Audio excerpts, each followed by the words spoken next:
শবে বরাত ৩ তারিখে দিন গিয়া রাত্রে।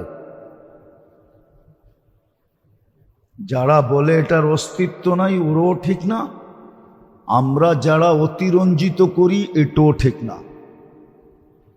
১৭ জন সাহাবায়ে কেরাম থেকে এটার প্রমাণ আছে, এই রাত্রের অস্তিত্ব আছে এবং রহমতময় রাত্র। নিজের সম্পর্ক আল্লাহর সাথে নবায়ন করার রাত্র, নিজের পছন্দ মতো সবকিছু ১ বৎসরের জন্য আল্লাহর কাছে মঞ্জুর করার রাত্র। আল্লাহর কাছে মঞ্জুর করে আনিবে পছন্দেরটা, নির্জনে বৈশা, গোপনে বৈশা।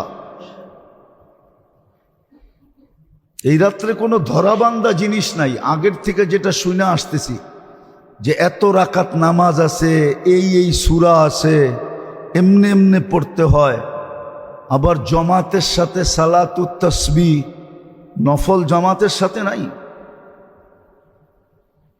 পুরুষরা তো পড়ে পড়ে, মহিলারাও পড়ে আবার। না, এগুলা কিচ্ছু নাই।